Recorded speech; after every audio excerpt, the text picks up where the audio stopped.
maldição. Muitas vezes a maldição na vida financeira, ela não é quebrada simplesmente com uma oração, ou com uma renúncia, não. Ela também é por uma ação. A maldição na vida financeira, ela é quebrada em uma pessoa, em uma família, por uma ação e também por entendimento. Tem pessoas que, se eu for falar a respeito de maldição hereditária e maldição financeira, dentro do que eu vou falar aqui, ela não consegue entender. Ela não aceita aquilo que está sendo ensinado, de tão enraizado que a maldição está na família dela, na vida dela. Então, esse tipo de pessoa, às vezes, uma oração somente não vai ser suficiente. Para ser quebrada a maldição na vida dessa pessoa, muitas vezes vai demandar de uma ação, e muitas vezes uma ação de fé por parte da pessoa, para poder quebrar aquilo na vida dela e na família dela. Para a gente começar, eu vou ler aqui um versículo que está em Gênesis 3:19, fala assim, ó: com o suor do teu rosto comerás do teu pão. Só essa parte do versículo. Tem versões que vai falar no suor do teu rosto comerás da riqueza da terra, mas é justamente essa parte, com o suor do rosto comerás. O que é o nosso suor? O nosso suor, ele vem para refrescar o nosso corpo quando o nosso corpo está numa temperatura muito alta, certo? O nosso suor, ele é o sangue transformado em água para poder abaixar a temperatura do nosso corpo. Quando a gente está com a temperatura do corpo alta, está com muito calor e tal. E aí acaba que a gente começa a suar quando está com muito calor. E quando está trabalhando, dependendo do trabalho, você está ali, às vezes trabalho debaixo do sol, serviço pesado, você derrama teu suor mesmo. Você já viu assim? Então, nosso suor, ele é o nosso sangue transformado em água. Você já viu aquele termo que quando a gente fala, quando a gente trabalhou muito, a gente fala, nossa, dei o sangue no serviço hoje. É literalmente isso. O nosso suor é o nosso sangue. E o nosso sangue, ele está literalmente atrelado ao nosso dinheiro. Foi o que Deus falou para Adão aqui. No suor do teu rosto comerás do teu pão. Ele falou para Adão assim, ó, agora você vai ter que derramar o teu sangue, o teu suor, para poder ter o teu ganho, para poder sustentar a tua casa. Antes, Adão tinha tudo de graça, era tudo de boa. Ele poderia comer do fruto do jardim, todos os frutos do jardim, menos do conhecimento do bem e do mal, a hora que ele quisesse. Ele podia comer o que ele quisesse dentro do jardim, a hora que ele quisesse. Porém, a partir do momento da queda do homem, Deus lançou essa maldição sobre o homem.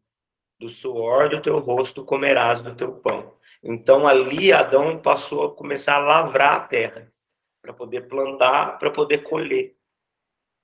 E demandava trabalho, demandava esforço.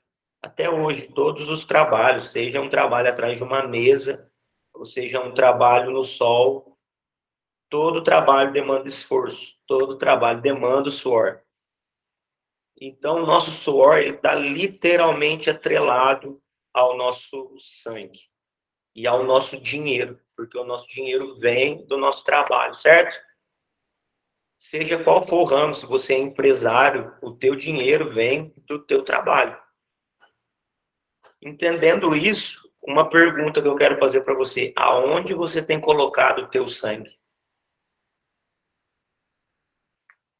Aonde você tem empregado o teu suor?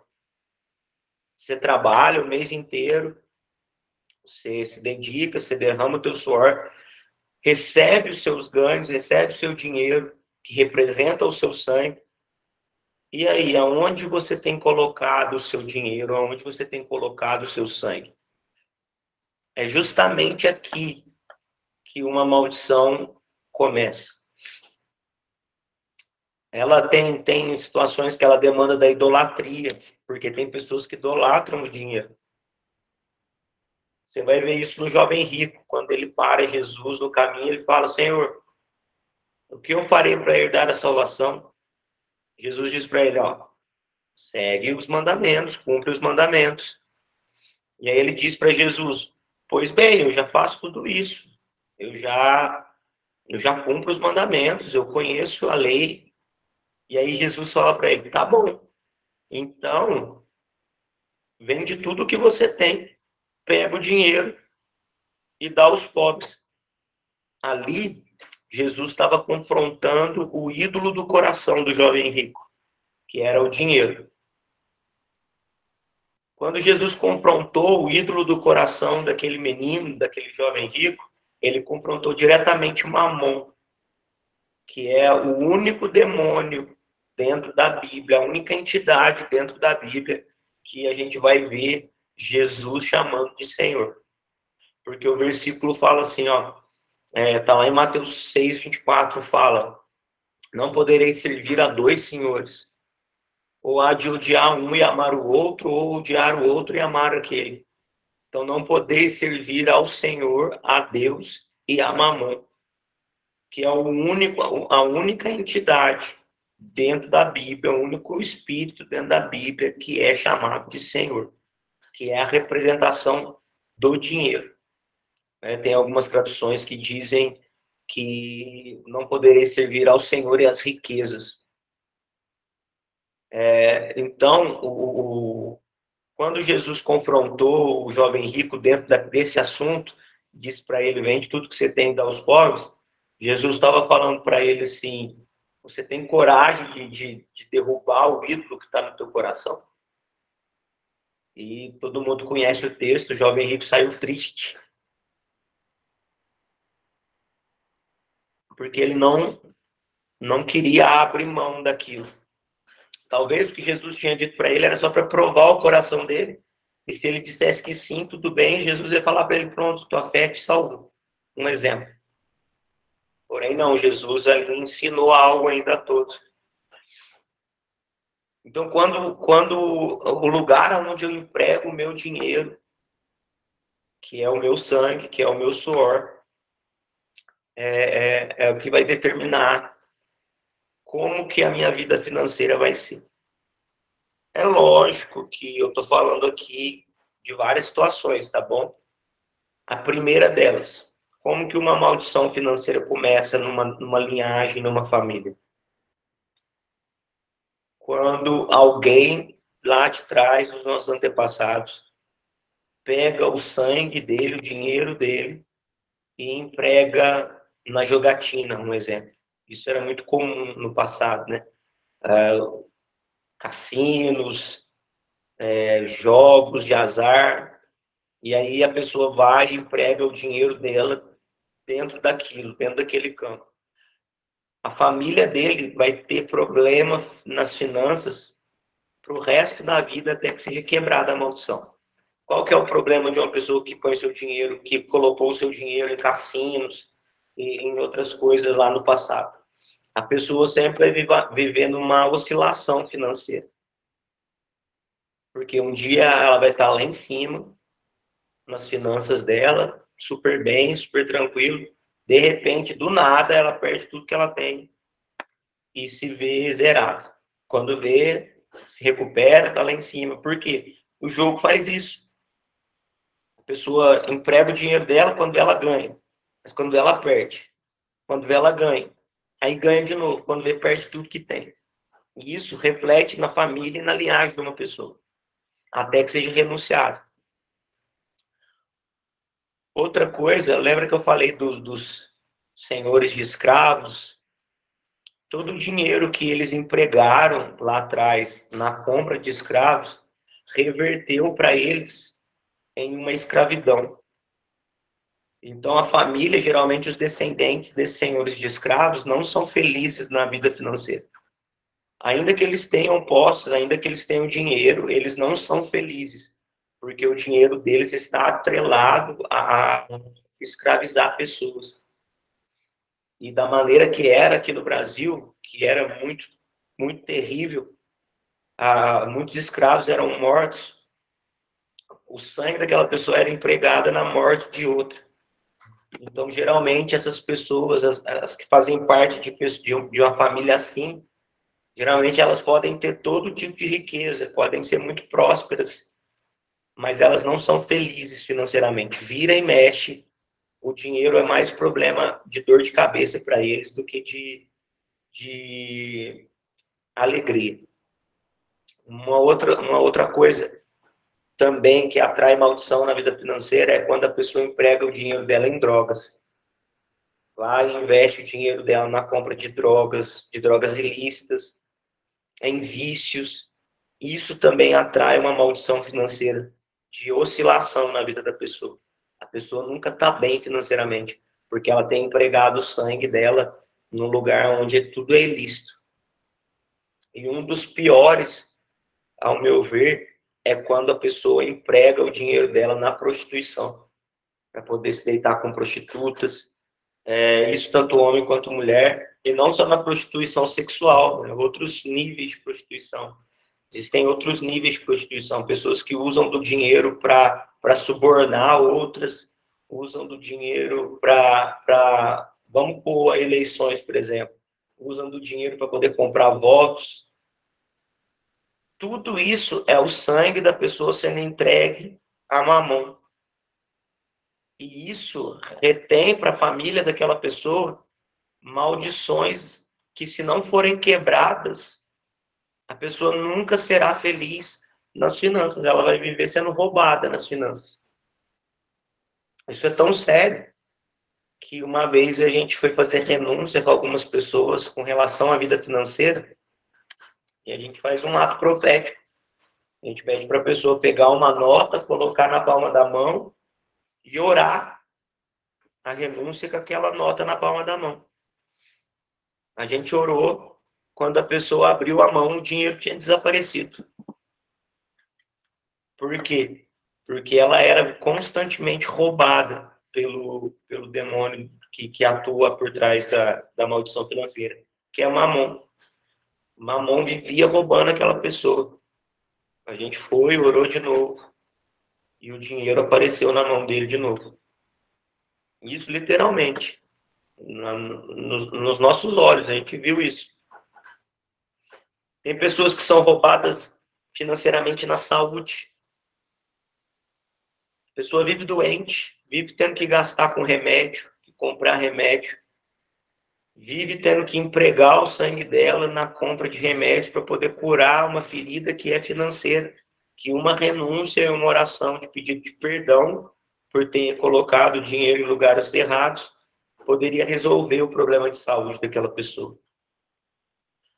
Tem pessoas que vivem em constante miséria porque são avarentos. A pessoa avarenta, ela tem medo de que o dinheiro dela acabe.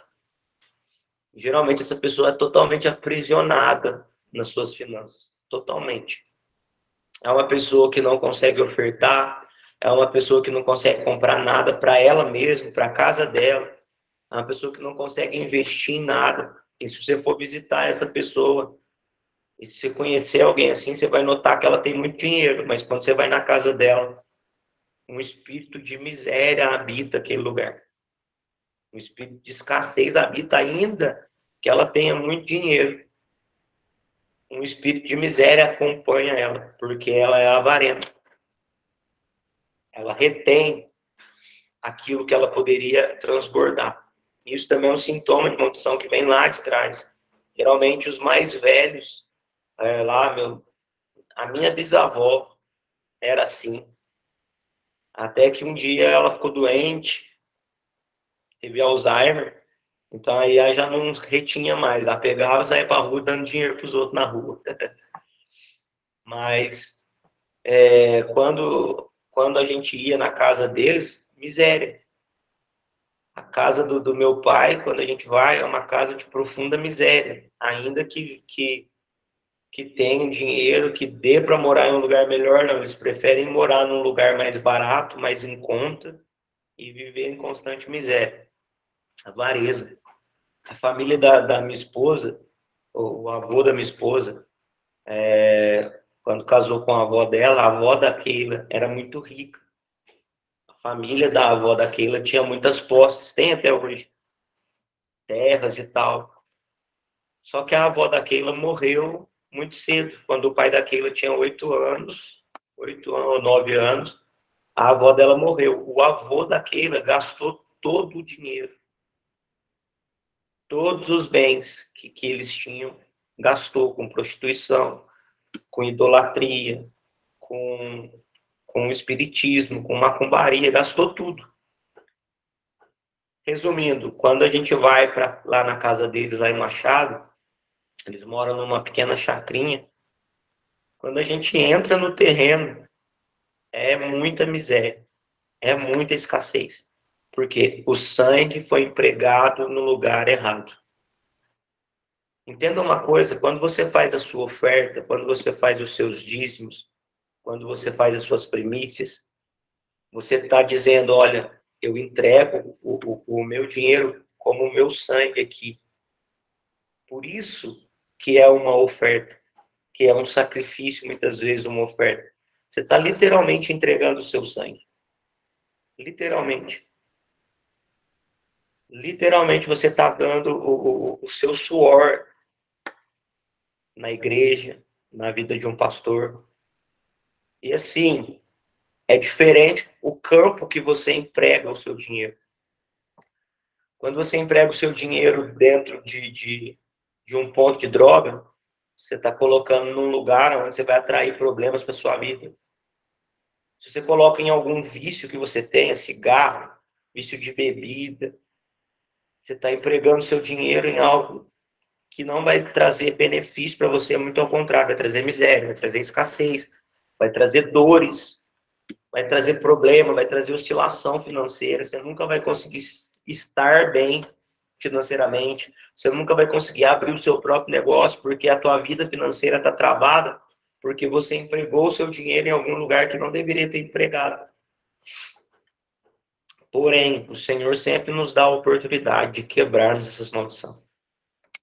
E essa semana ele está dando essa oportunidade de, se ainda exista algum tipo de maldição na sua vida, nas suas finanças, se ainda existe alguma maldição hereditária te acompanhando, amanhã nós vamos orar, isso vai ser quebrado na sua vida. Nós vamos renunciar a isso.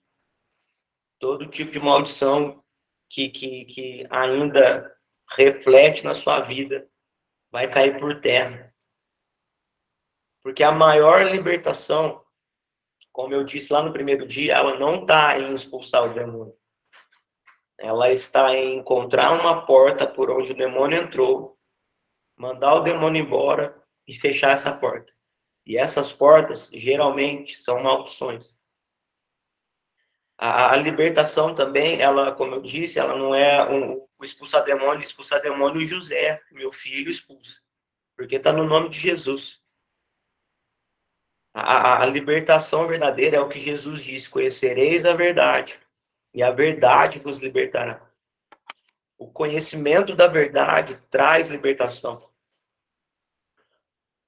Por isso, quando eu falo a respeito de maldição, quando eu vou falar sobre libertação, o meu intuito é trazer o entendimento daquilo, para a pessoa entender, para a pessoa conhecer o que é aquilo. Tem muita gente que tem medo de passar por libertação porque acha que vai manifestar demônio, porque acha que é só isso, sabe? E não é só isso, é muito mais profundo. Então, a maldição na vida financeira, como eu disse, ela está literalmente atrelada à idolatria e aonde a gente emprega o nosso dinheiro. O versículo diz: o amor ao dinheiro é a raiz de todos os males, não o dinheiro em si.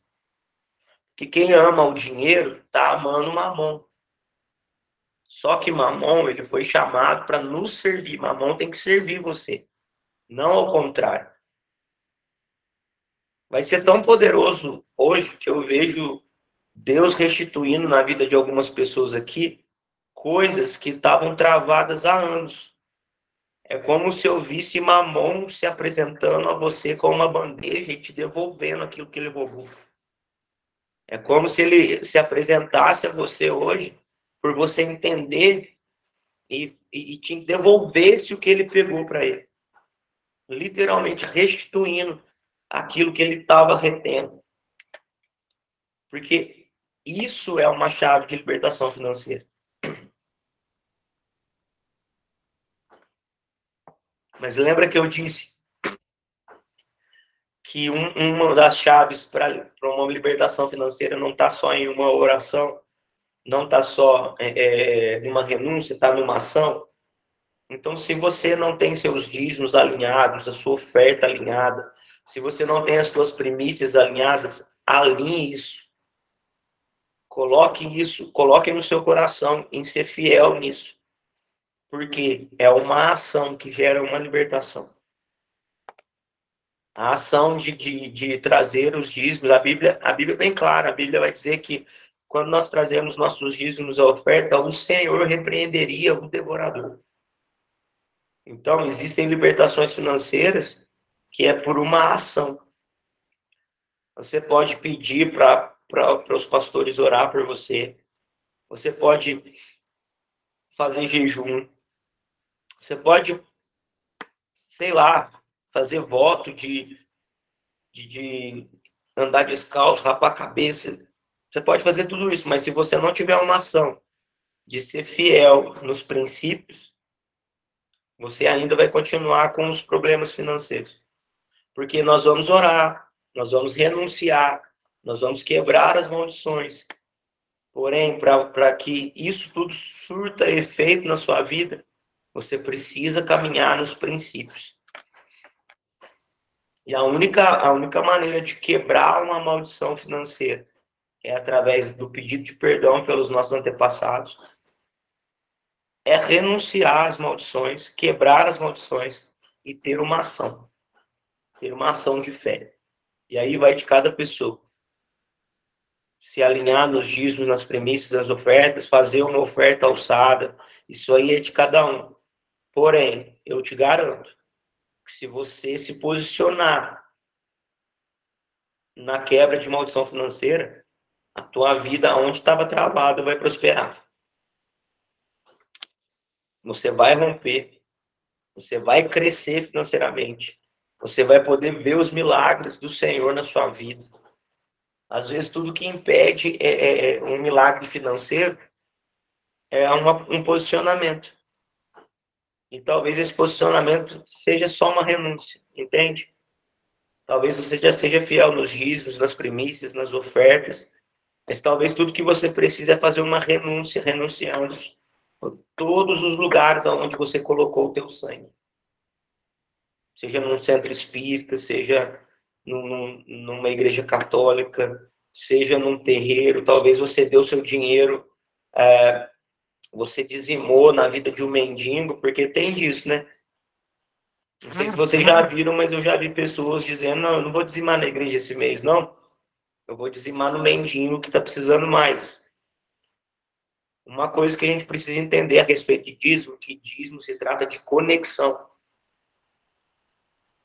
Quando eu entrego meu dízimo na igreja, eu estou me conectando com o céu daquela igreja, eu estou me conectando com as bênçãos que são liberadas sobre aquela igreja, sobre o pastor daquela igreja.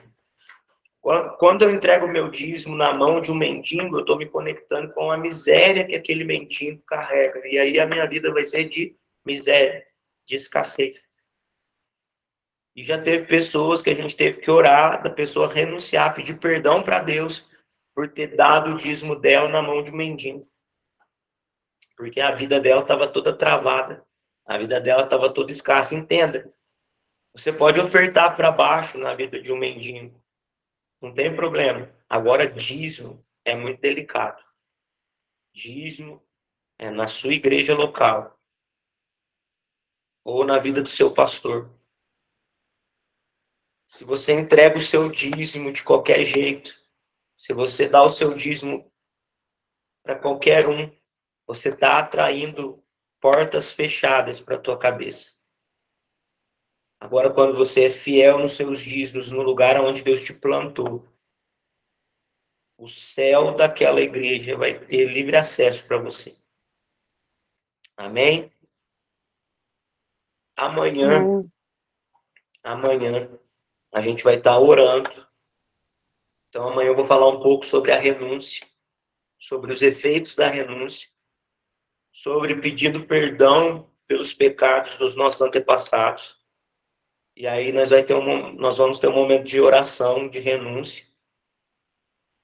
E aí vamos encerrar essa semana e vamos ver grandes coisas acontecendo por causa da quebra das maldições hereditárias nas nossas vidas, tá bom?